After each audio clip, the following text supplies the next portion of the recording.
came to St. John's in 1988. St. John's was celebrating 100 years of ministry.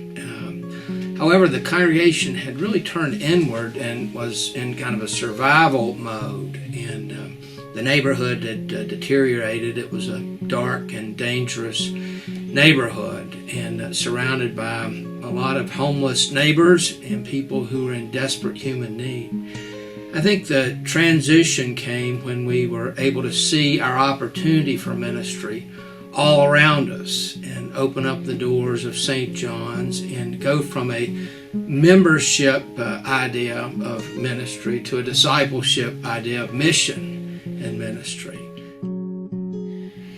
I think one of the important pieces of ministry here is that we have the opportunity to remind people again and again of their baptismal call to ministry.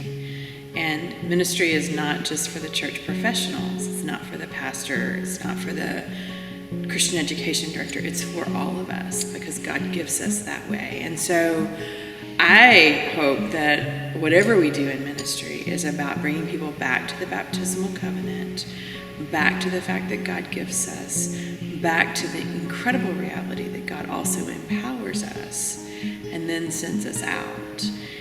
And I think if we're all looking in that direction and if we're all living that vision out, everything else is going to fall into place. I think one of the best things about St. John's is Tyson House. It's our campus ministry, and it's this marvelous opportunity for folks to engage with young adults as they're bridging the distance between youth and adulthood. And it's a time when students are coming into their gifts and their training at a higher level than they've ever been before. They're still figuring out what they're going to do with that. And what better time is there to engage with people as a community of faith? I don't think it's a mistake that I'm sitting on the chancel stairs, because so often this is a place that I spend time with the little ones at St. John's. And truly one of my favorite parts of worship is being here and watching the kids run down the aisle. It makes my heart happy. It's raucous, and I'm always worried somebody's going to fall, but it's also so beautiful and so joyful. So I really appreciate that. And I think that translates to all of God's kids. We can't all run to the children's sermon, but my hope would be that all of us are finding that kind of joy in ministry. Well, Raising the Roof has become a way of life here at St. John's, so it's more than a theme for a capital campaign. It really is an approach to life and ministry here in this neighborhood, here in this community.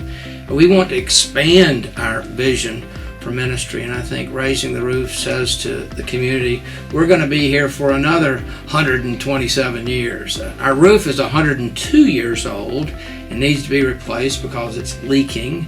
There is damage to the interior of our sanctuary and the plaster work that needs to be repaired, and painting needs to occur. We also need to update our facilities, particularly our classrooms and our kitchen. There's a lot of work to be done there. There's technology that we could take advantage of, and additional lighting that could enhance what happens in our sanctuary and throughout our facility. So there's a lot of ways that our ministry would be enhanced by these capital improvements. But beyond that, the endowment needs to be firmly established for future life and ministry of this congregation. The endowment will provide for ministries that we otherwise couldn't provide for with the general fund budget. It'll also provide for ongoing capital improvements and capital needs that a facility this age will have indefinitely. So, and then in addition to that, we'll be reducing our debt with this campaign, which will free up even more money for mission and ministry. So all of those things combined, along with the 10% of proceeds going for benevolence. You know, the ELCA has a campaign this year. The Southeastern Synod has a campaign this year. And we want to contribute to those ministries, as well as to regional and local ministries that we can provide for. Regional, like the Southern Seminary, has needs that we could respond to. Luther Ridge has needs that we could respond to. And locally, we have just all kinds of opportunities to expand our ministry. The primary goals of this 3-year capital campaign, Raising the Roof, are mission support, roof replacement and capital improvements, St. John's endowment, and debt reduction. What is the financial goal? $1 million. What are the priorities for campaign proceeds? 40% capital improvements. The first dollars received will be used for repairs and improvements. Our church sanctuary is 102 years old and has never had a new roof, only patchwork. There are leaks in the sanctuary and plaster damage. We need to be responsible stewards of our facility. 25% endowment. The purpose of the St. John's Mission Outreach is twofold. One, to provide perpetual development of the life and ministry of St. John's and fund the perpetual care of our facility as needed. And two, promote faithful Christian stewardship of all resources, present as well as accumulated, that reflect love for family, neighbors, and God's work through this church. 25% debt reduction. As of August of this year, St. John's has a total liability of over $650,000. This includes property loan, line of credit, and roof loan for the educational building. Reducing this indebtedness and the interest payments that they require are among the capital campaign goals.